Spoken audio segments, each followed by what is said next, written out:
The weather briefing changed our week before breakfast. I was on day 10 of a 14-day hitch in the Gulf of Mexico when the platform manager called the morning meeting early. A tropical system that had looked manageable the night before had shifted enough that the company wanted to reduce personnel and begin shutting in parts of the operation sooner than planned. My original crew change was Thursday, but by 9 that morning the date no longer meant much. I was 49 and had spent more than 20 years working offshore.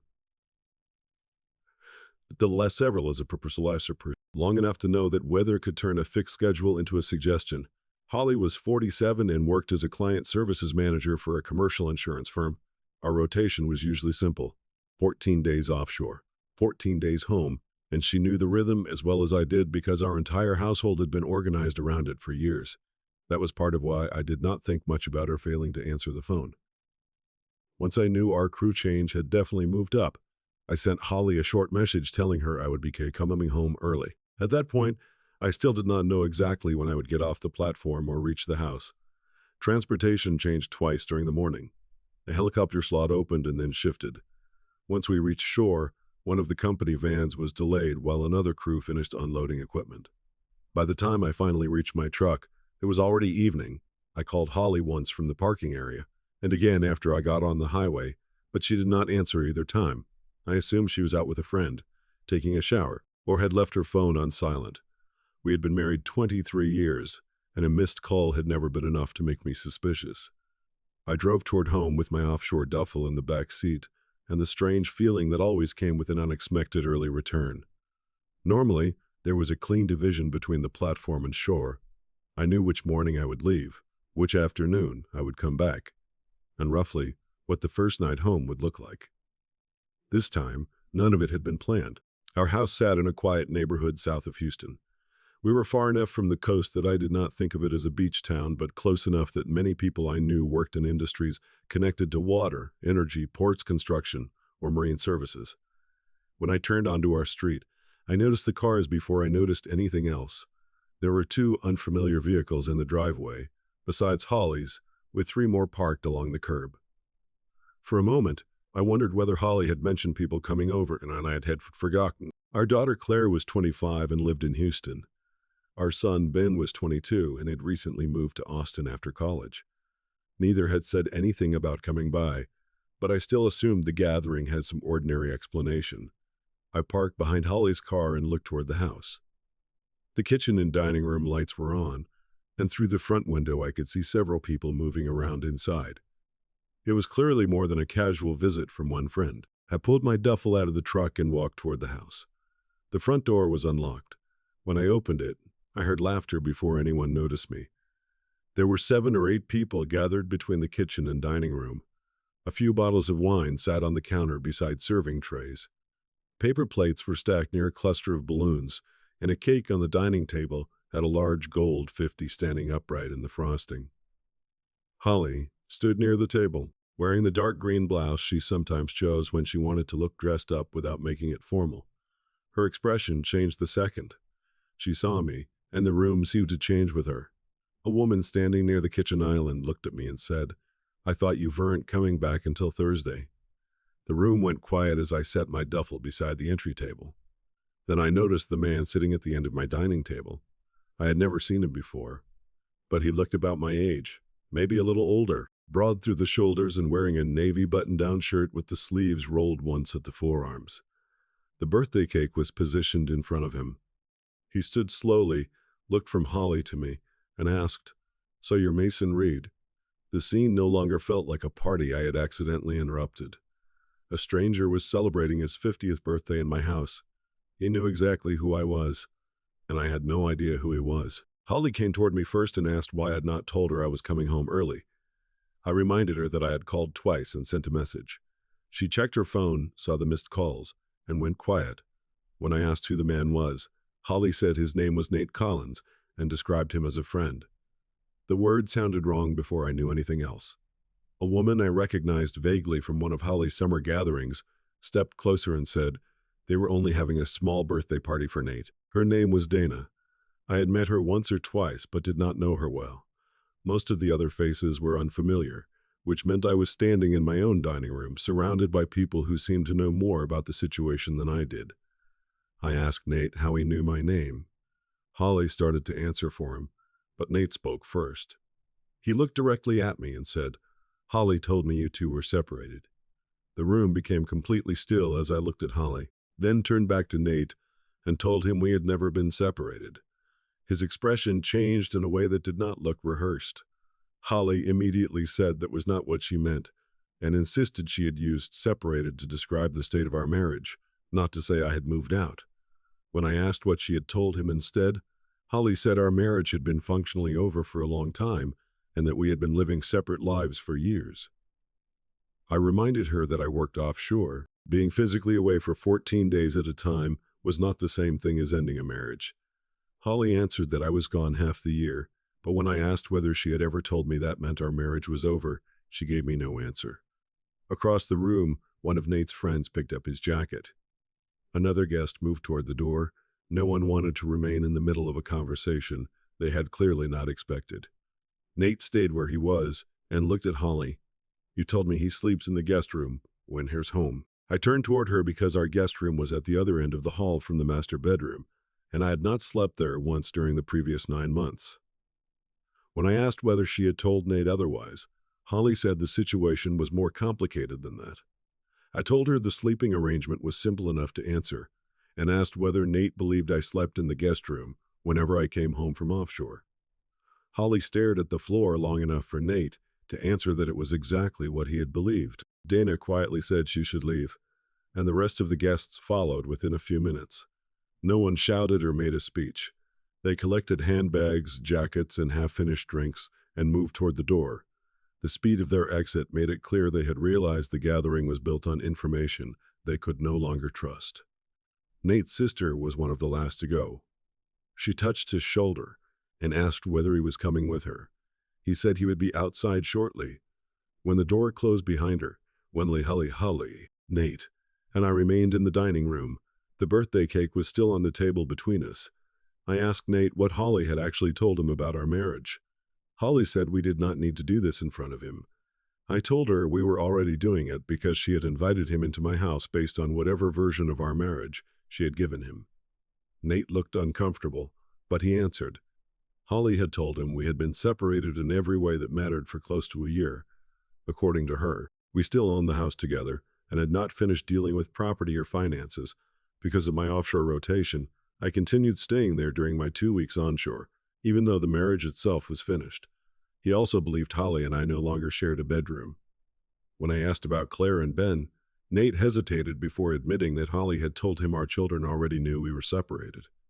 That answer hit harder than the guest room story. Claire and Ben had never been told we were separated because there had never been a separation to tell them about. I asked Nate whether he had ever met either of them, spoken to me before that night, or seen anything from me indicating that the marriage was over.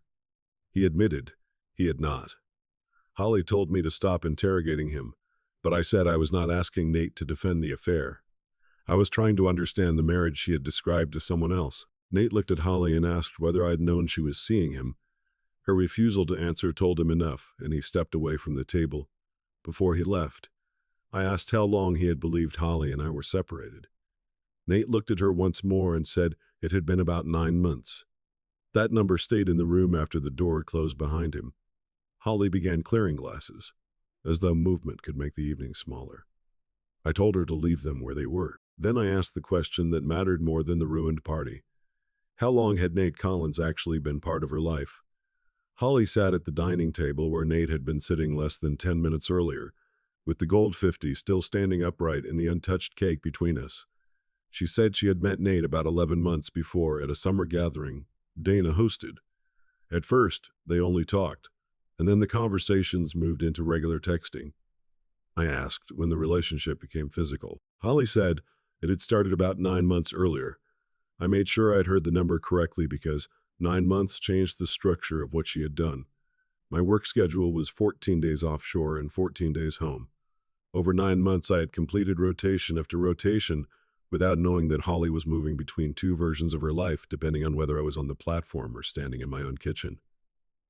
I asked whether Nate came to the house every time I was offshore.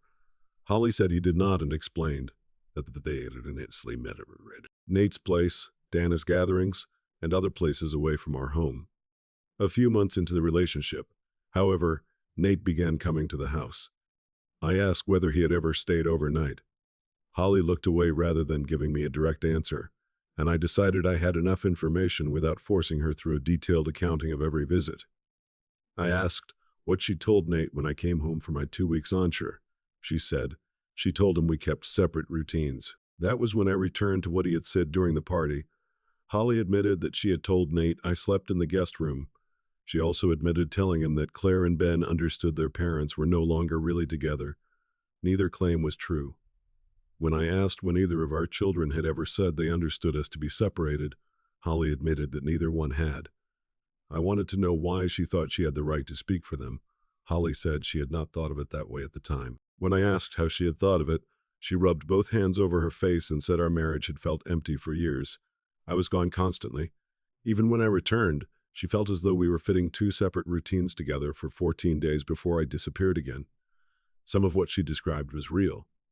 My job had taken me away for half of every month for years, and Holly had handled school problems, sick children, broken appliances, and ordinary emergencies, without me physically there.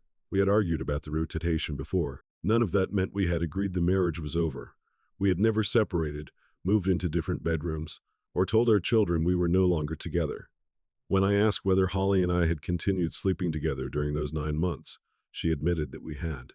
We had also spent my onshore weeks together and gone to Claire's birthday dinner as a couple 3 months earlier.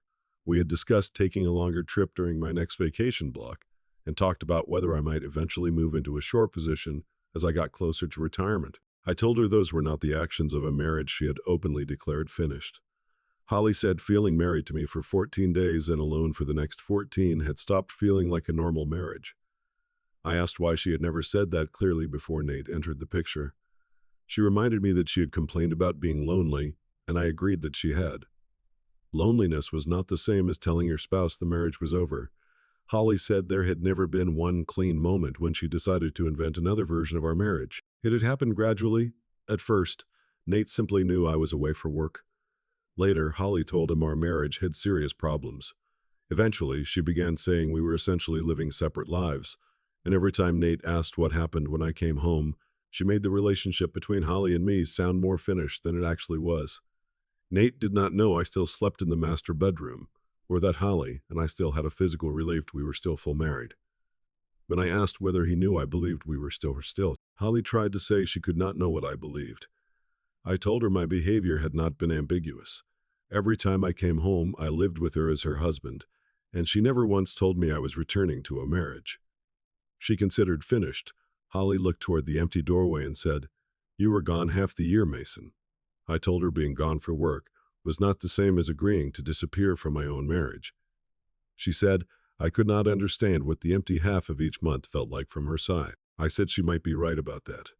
Maybe I had not understood enough about how lonely the rotation had become for her, but loneliness could not create a separation I had never been told existed. We sat without speaking for a while. Then I asked whether Nate ever arrived at the house before Holly did. She hesitated before admitting that he sometimes did. I asked how he got inside when she was not there. Holly said she had given him a house key a few months earlier. That answer showed me how far the second life had moved beyond restaurants, messages, and stolen afternoons. Nate had not merely been meeting my wife while I was offshore. Holly had given him independent access to the house where I still believed I lived as her husband. For 9 months, she had relied on my rotation to keep 2 versions of our marriage from occupying the same room. The storm had brought me home 4 days early, and now both versions were sitting in the same house. Nate contacted Holly the next morning and said he wanted to return the house key. Neither Holly nor I had slept much. The birthday decorations were still in the dining room, and the untouched cake remained on the counter because clearing it away felt too much like pretending the previous night had already become ordinary. Holly suggested that Nate leave the key with Donna. I told her I would take it back myself. She objected because she thought a private meeting could turn ugly. I reminded her that Nate had already spent months entering my house with a key she gave him, and I made clear that I was not looking for a fight. I wanted the key returned directly and, just once, to hear without Holly translating what version of my marriage he had accepted. Nate was not innocent. He knew Holly was married. and that I came home every 2 weeks. But I was no longer willing to guess at what she had told him. Nate and I met late that morning at a busy coffee shop near a marina complex about 20 minutes from the house. The black leather key sleeve sat beside his coffee.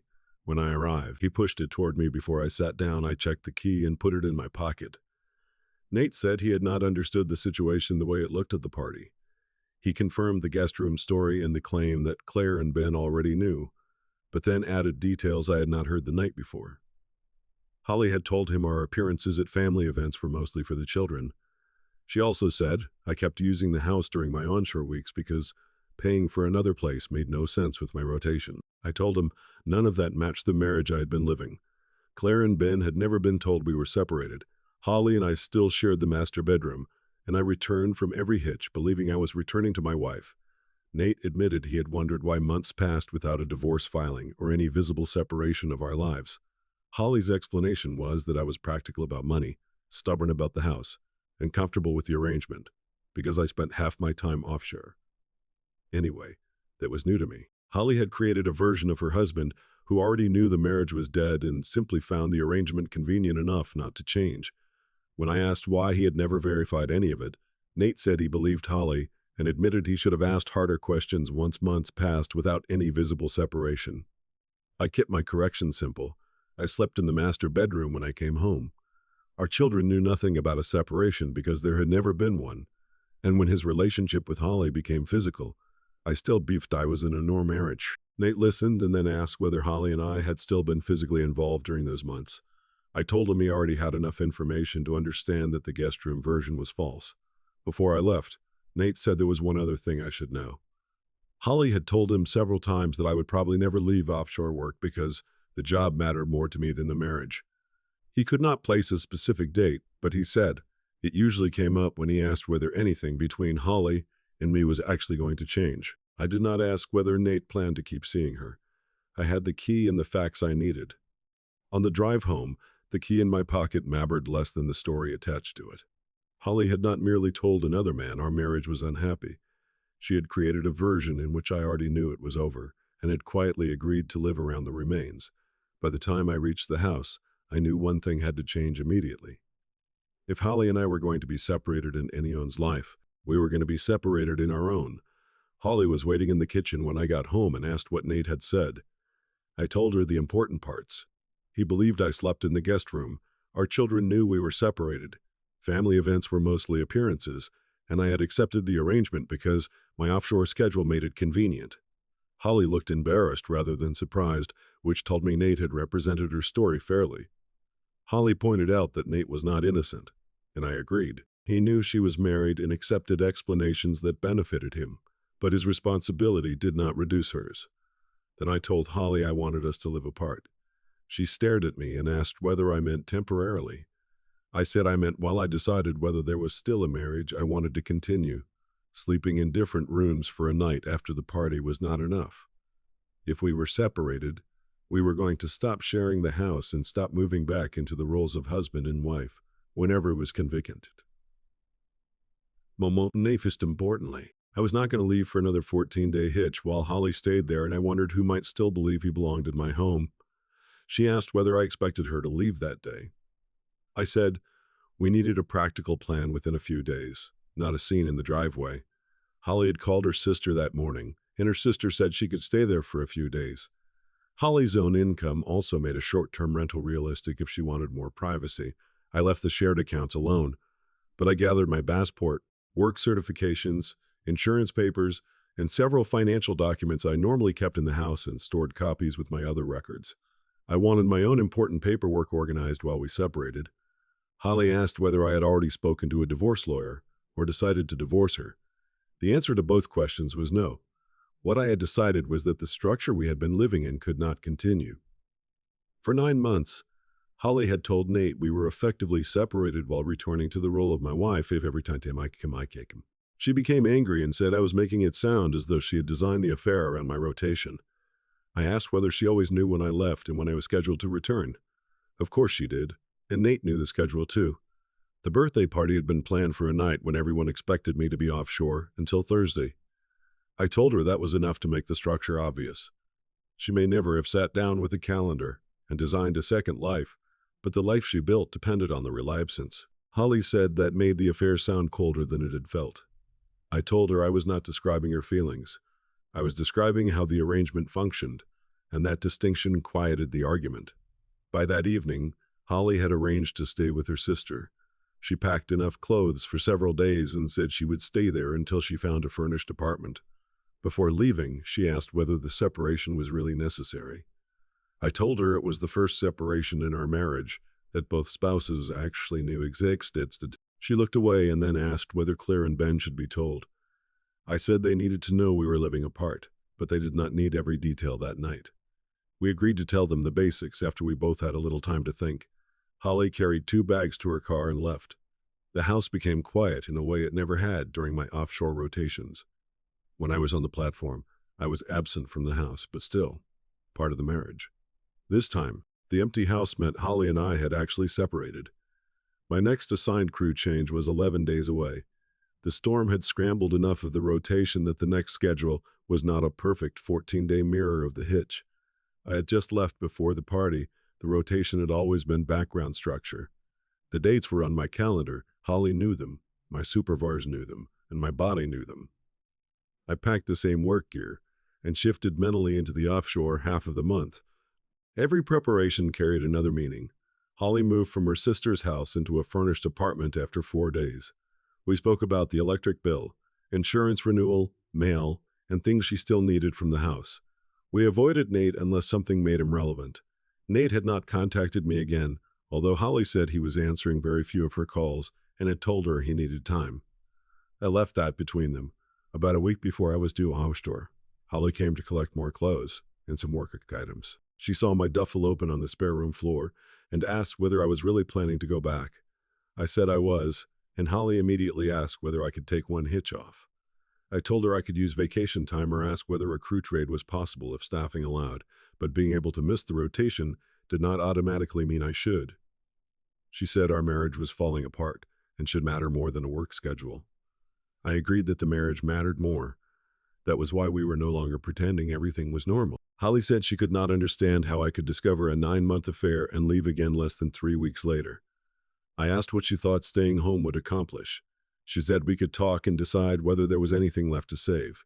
I told her we could talk before I left, and after I came back, I was not refusing the conversation. What I would not do was allow her affair to turn my entire career into something I had to abandon immediately in order to prove I cared about the marriage. That was when Holly said, "This is part of why we ended up here. You're gone all the time." I let her explain what she meant. For years, she had handled stretches of family life alone. When the kids were younger, there had been illnesses, broken appliances, car trouble, school problems, and family emergencies, while I was hundreds of miles away in the Gulf. There were events I missed, and ordinary evenings when she had no one beside her. I did not argue with those facts. The rotation had cost both of us something, and I admitted there were times I had treated her loneliness too casually because I assumed it was simply part of offshore life. Then I told her being offshore was not the same as leaving the marriage. Holly said, "It sometimes felt that way." I told her that feeling deserved a serious conversation, and I should have listened better when she said she was lonely. But if the rotation had become unacceptable, we could have discussed shore work, separated openly, or ended the marriage. It still did not explain the Gatram storm story, the false claim, or the key she had given another man. Holly said she was not asking me to excuse those things. Then she asked what would happen if I went offshore, came home 2 weeks later, and still could not decide what I wanted. I told her I would still be undecided. I was not setting a deadline simply because my job had one. After a while, Holly asked whether I would ever consider leaving offshore work if we tried to repair the marriage. I told her that was a future question. I had considered shore work before because I was getting older, but I would not make that decision while the job was being used both to explain the affair and to test whether I cared enough to repair the marriage. 2 mornings later, Claire called and asked why her mother was staying somewhere else.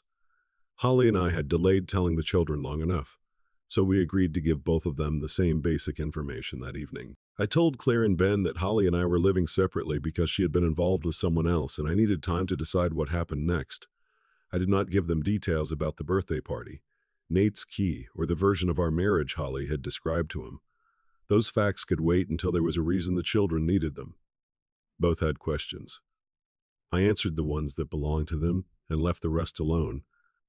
5 days later, I carried my packed duffel to the truck before suns. The house was quiet.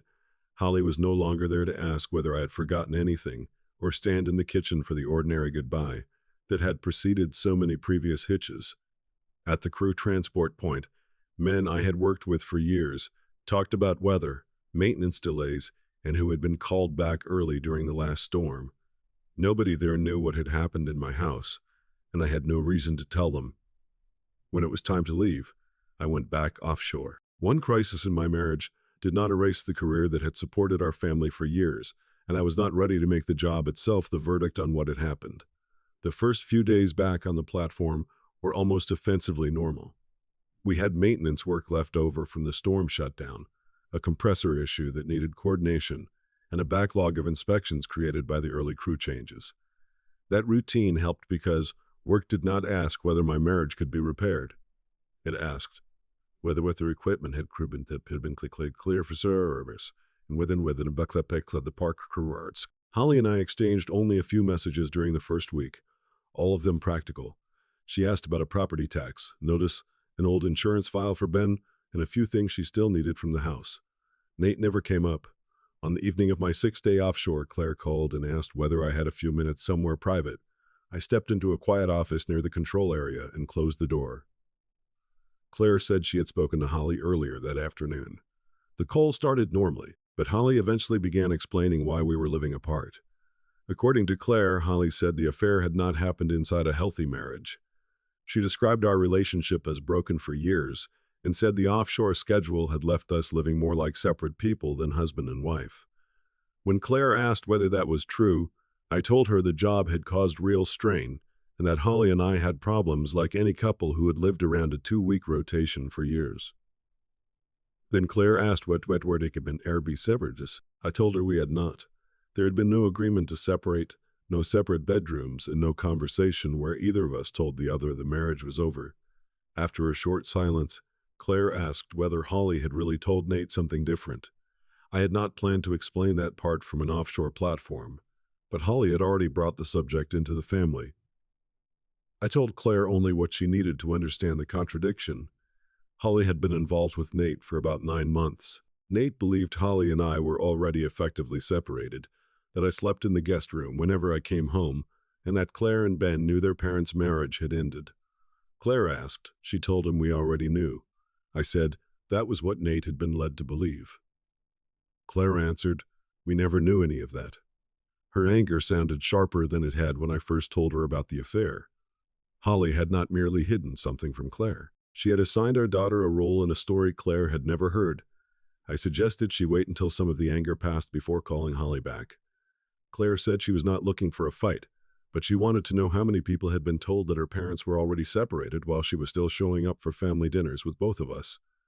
I could not answer that from the platform, because I did not know. Claire then asked whether Ben knew the full story. I said he did not, and asked her to leave that conversation to Holly and me until I returned. She agreed, although reluctantly. Before we ended the call, Claire asked one more question. If Holly had truly believed the marriage was already over, why had she never told her own children? I told her that question belonged to Holly. After the call, I returned to work, but one thing had changed. The guest room lie was easy to disprove. We had been living like separate people was harder because it was built from feelings and memory. I could admit our marriage had been strained without agreeing we had been separated. What bothered me was Holly turning her private interpretation into a shared history that neither I nor the children had ever been told. 2 nights later, Ben sent me a message asking if everything was all right between me and Claire. That told me Claire had kept her promise not to explain the details, but not well enough to hide that something else was happening. I told him we would talk when I got home. Ben replied that he could wait, then added that Holly had been saying the marriage had been bad for a long time. When I asked what he thought about that, he said he knew his mother had hated the rotation at times, but he had never believed his parents were separated. I left the conversation there. The remaining days offshore passed without another family call, and I finished the hitch on schedule. There was no storm, no early transport, and no surprise change to the date. This return was going to happen exactly when everyone expected it, including Holly. Holly was waiting near the company pickup lot when I came back onshore. I had not asked her to be there. The van dropped our crew near the parking area in the late afternoon, and I saw her beside her car before I had pulled my duffel from the luggage compartment. For years, Holly had occasionally met me after a hitch, when the timing worked, so the sight of her standing there felt familiar for a second. Then I remembered that she no longer lived in the house I was returning to. I walked over, and when she asked whether the hitch had gone well, I told her it had. Then she told me Nate had ended the relationship. She did not build toward the news or try to make it dramatic. Nate had called 3 days earlier and said he no longer knew which parts of their relationship had been based on facts and which parts had been based on what Holly needed him to believe. He specifically mentioned the guest room story, the children supposedly knowing, and the claim that our marriage had already ended. Holly said she tried to explain that the marriage really had been bad for a long time. Nate answered that a bad marriage and an ended marriage were not the same thing. Nate had still chosen a relationship with a married woman and carried a key to another man's house. But Holly's version no longer gave him enough certainty to continue. I asked why she wanted me to know. Holly said, I deserve to understand that Nate was no longer part of the situation. I told her his departure did not repair what had happened between us. She said she understood that, and asked whether I would sit in her car for a few minutes before driving home. I agreed to sit with her for a few minutes. After a short silence, Holly said the end of the affair might give us a chance to talk differently about our marriage. She believed that if we were going to consider repairing anything, we could not keep pretending the offshore schedule had nothing to do with how distant we became. I reminded her that I had never denied the distance.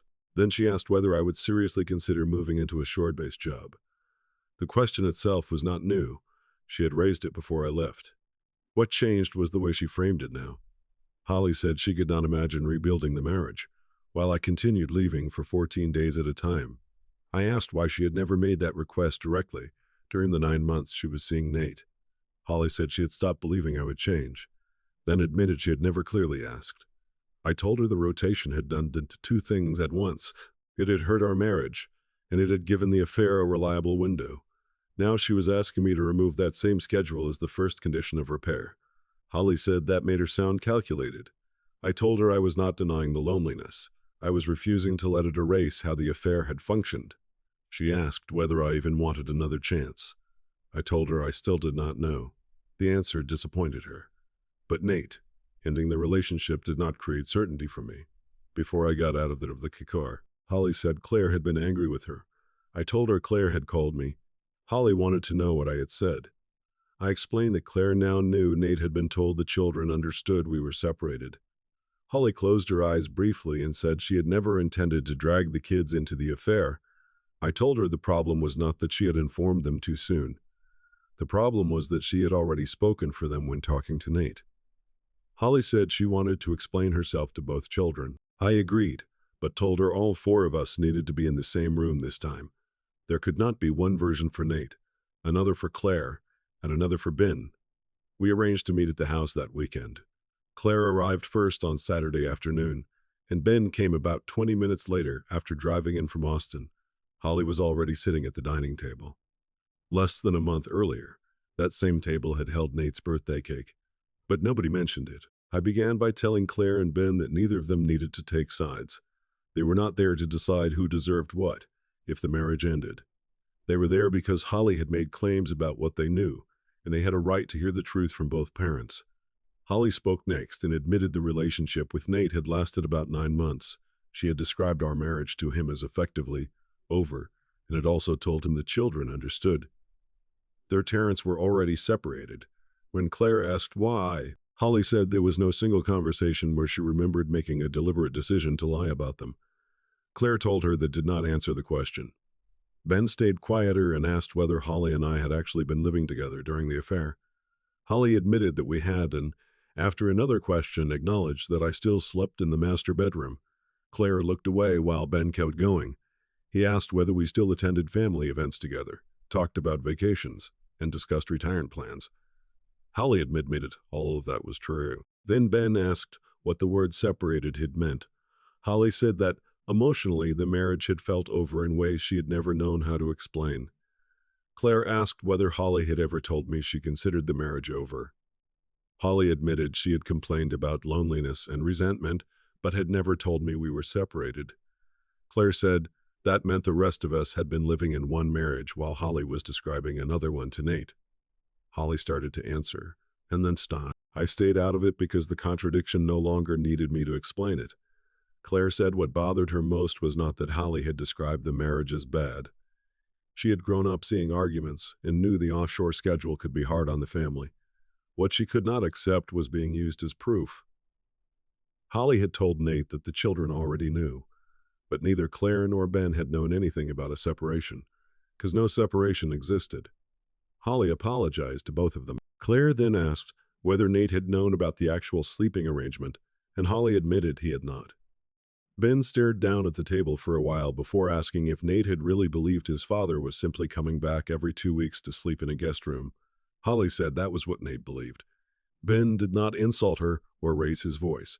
He simply shook his head, which seemed to hurt Holly more than anger would have, and she began crying quietly. Claire remained firm and told Holly that if the marriage had felt over, she had every right to say so to her husband. She could have asked me to leave offshore work, asked for a separation, or ended the marriage entirely. What she could not do was tell another person that those decisions had already been made when none of us knew about them. Holly nodded and said the lie had not begun as one large invention. Every time I went offshore, the house and her routine changed, and after Nate entered her life, calling our lives separate became easier each time I left. Claire asked why Holly still acted married whenever I came home. Holly looked at me for a long time before admitting that those weeks still felt like a marriage to her too. She stopped there. The contradiction was finally visible to her, but she had not yet found a way to explain why she had treated both versions as true. When Ben asked what happened next, I told him Holly and I were still living separately. Nate was no longer part of her life, and I had not decided whether the marriage would continue. Holly did not challenge any of that.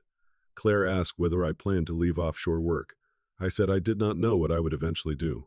I might move to shore work because of age, health, or the kind of life I wanted later, but that decision would not be made as payment for Holly's affair. By the time Claire and Ben left, nobody had repaired the family, but the false separation story had finally collapsed in front of everyone it had supposedly included. Holly could still say she had felt alone. She could no longer say the rest of us had already agreed the marriage was over. Holly asked to talk again about a week after the conversation with Claire and Ben, and we met at her apartment on a Sunday afternoon. There was no new crisis waiting for me. Nate had not returned to her life, and the children were speaking to both of us, although Claire was still keeping more distance from Holly than Ben was. Holly said she had spent the previous week thinking about the part of our marriage that existed long before Nate. For years, Holly had been the person physically present whenever something happened during a hitch. I could help by phone, but she was the one in the house when a child was sick, something broke, or a family problem could not wait. Over time, she became used to solving daily life without me for 2 weeks at a time. Then I would return, and for 14 days we ate together, slept together, paid bills, and talked about a future that still included both of us. Holly said the cycle eventually made her feel as though she had 2 different emotional lives even before Nate existed. I had already admitted before my last hitch that I had not always listened carefully enough when she talked about that loneliness. What mattered now was that she was finally asking what she should have done with the resentment before another relationship became part of her answer. She said she wished she had forced the issue sooner. I asked what that would have looked like. She said she could have told me she no longer wanted to live around a 14-day rotation. She could have asked me to apply for a shore position before resentment became something larger. If the job could not change, she could have told me the marriage might have to. I said any of those conversations would have been painful, but they would have given both of us the chance to make the same reality. Holly agreed, then said, I not build another life because you were gone. I used your being gone to make the life I built feel excusable. I waited before answering because the sentence finally separated 2 things she had spent months blending together. My absence had affected our marriage, but it had not made the affair inevitable.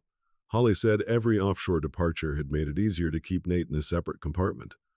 Over time, she began treating the physical separation created by my job as proof that the marriage itself had already divided. But every time I came home, she still wanted the other half, our bedroom.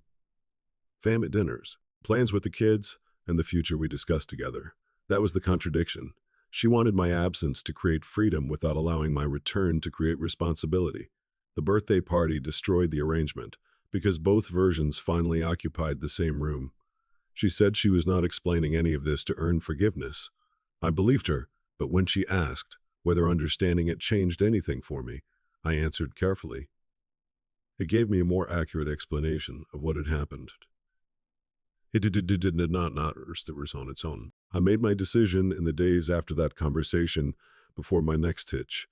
There was no final argument and no new revelation. Holly and I had spoken enough that another month of discussion no longer seemed likely to produce a missing fact that would change the shape of what had happened. The affair had lasted 9 months, but the damage was not limited to hiding Nate. Holly had given Nate a version of my marriage where I already knew it was over, and a version of Claire and Ben where they knew too. After the offshore job became both part of her explanation and part of the proposed solution. I accepted that the job had harmed parts of our marriage.